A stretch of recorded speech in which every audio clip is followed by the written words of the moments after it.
Okay, so this is my final read of, or the final chapter of Sharon M. Draper's The Copper Sun. Or Copper Sun, it's not The Copper Sun, Copper Sun. As you can see, this is the book right here. I have this edition right here that you can find on Amazon. But, let's get into this final chapter. But it's not like all the extra stuff, like the, story. Anyways, let's just start reading. Inez showed Omari the boundaries of the little settlement, a river, a marsh, and the hills they had traversed earlier. The entire community would fit in one tiny corner of Mr. Derby's plantation, Omari observed as she walked past the small gardens of people who lived there. Several people waved, to Omari's amazement. Inez pointed out a blended family whose Spanish mother and Negro father sat in front of a fire with their two children, as well as a family of Seminoles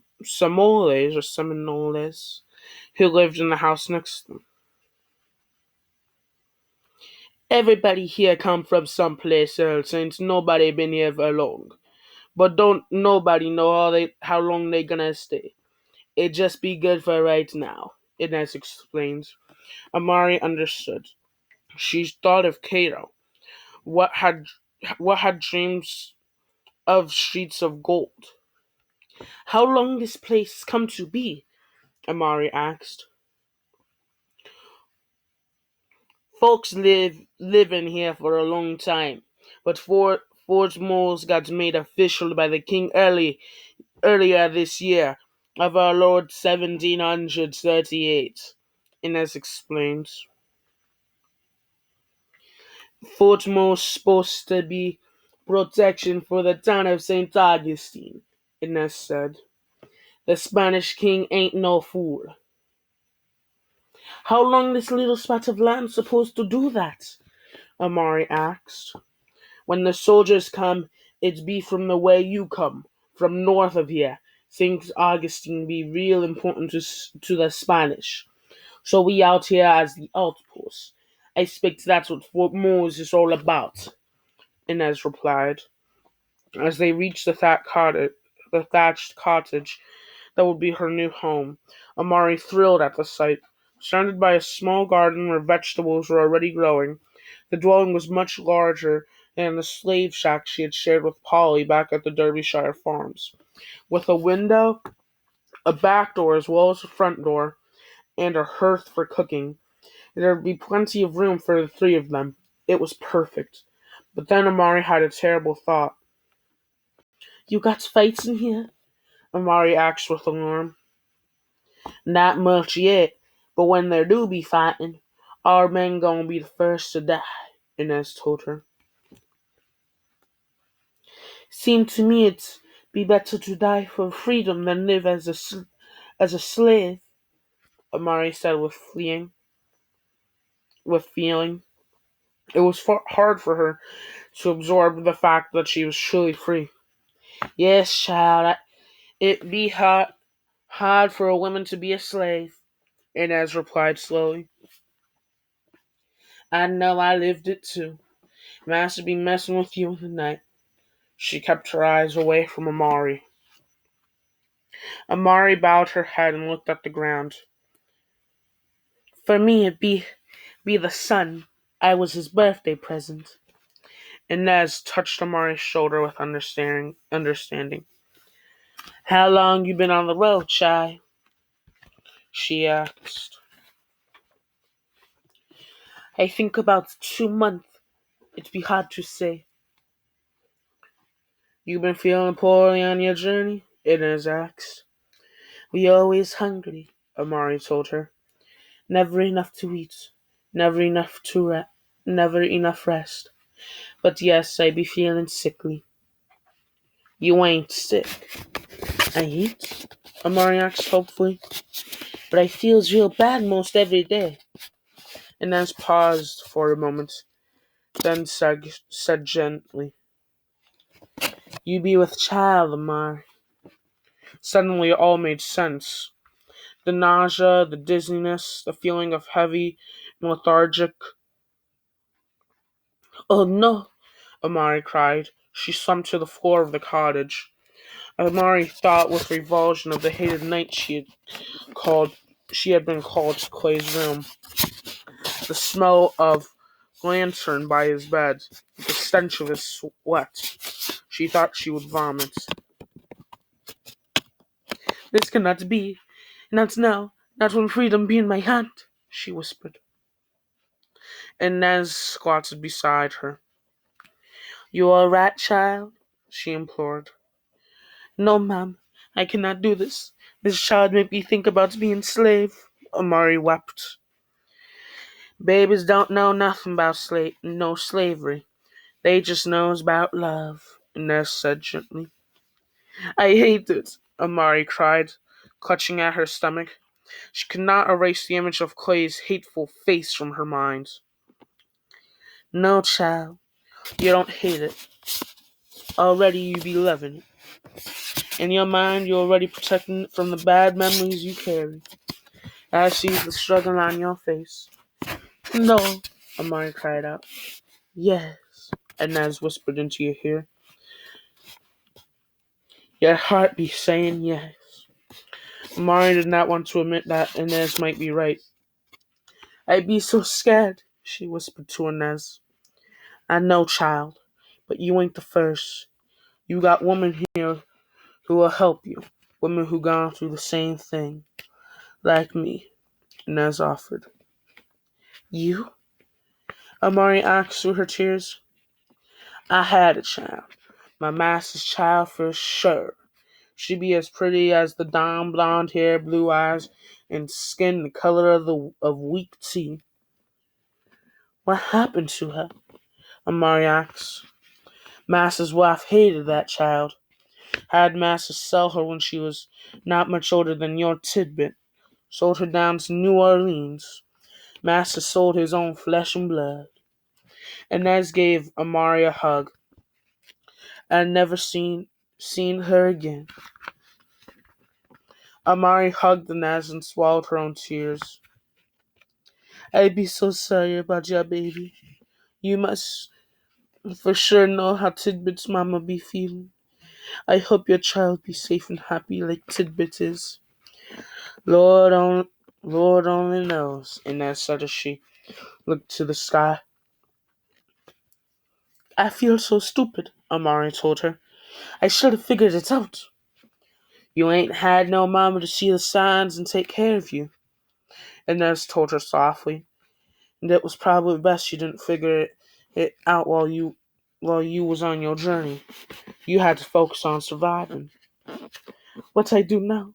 Amari asked her arm. Relax, child. Let nature take its course. You ain't got but a few months to wait.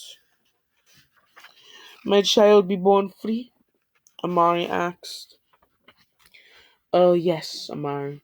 Your child be free. Free. The world felt like cool water on Amari's lips. And as looked around the cottage. I'm gonna make y'all a broom for your new place. I'll get Tidbit to help me gather the branches. You stay here and think about your future, child. It'd be a good day to spend some silent time. I'll be back directly. She turned and left, heading back to her own place. Amari placed her hands on her belly, full of wonder and confusion. I cannot do this, she thought frantically. She felt like running away from herself, but this new reality. But I'm so tired. I just can't run no more. Not from the past, not from my future. She closed her eyes and leaned against the wall of the cottage. Distorted images of Clay Derby's face floated into her mind. The most discerning image was that look of genuine affection he occasionally showed her. Amari beat her hands on the dirt floor, tears of anger swelling in her eyes. What shall I do? Amari thought helplessly.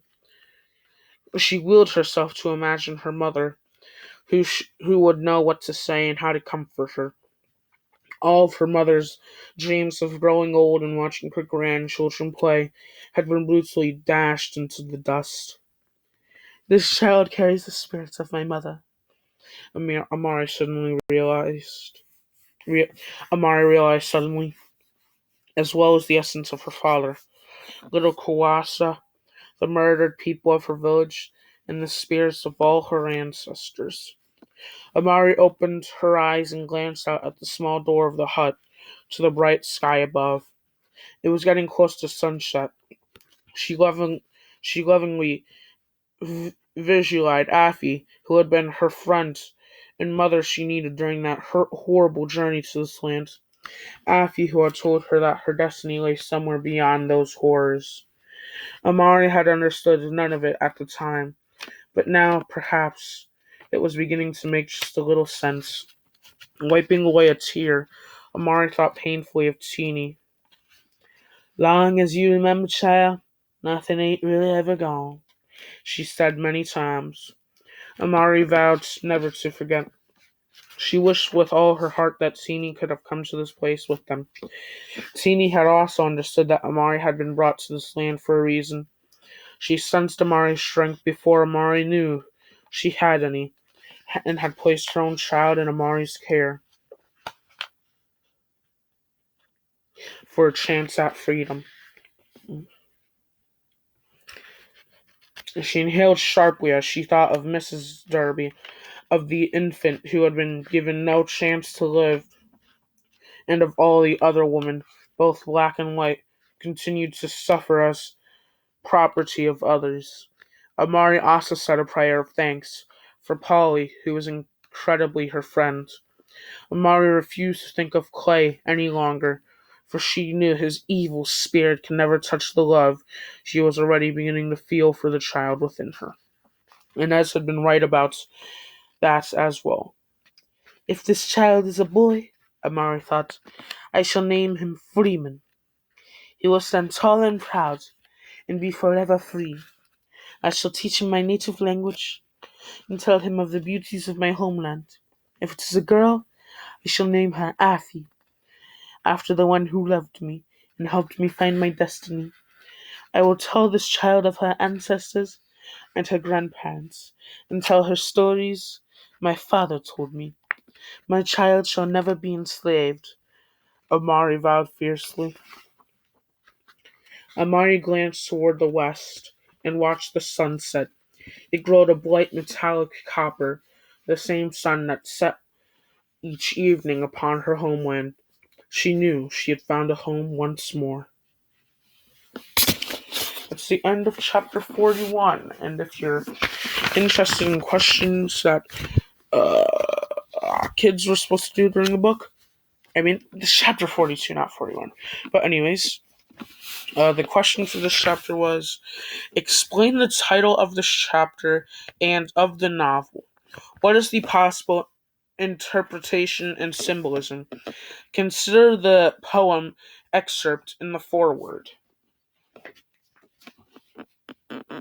So, so, this chapter's named Copper Sun. Okay. So I'll do another.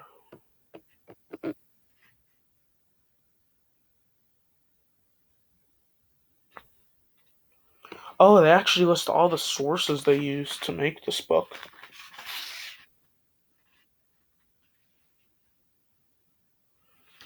Wow, that's okay. Anyways, see you all if I record more of this. I don't think those are actual pictures of the characters, but anyways, that's the end of this chapter. See y'all later. There's something. Yeah.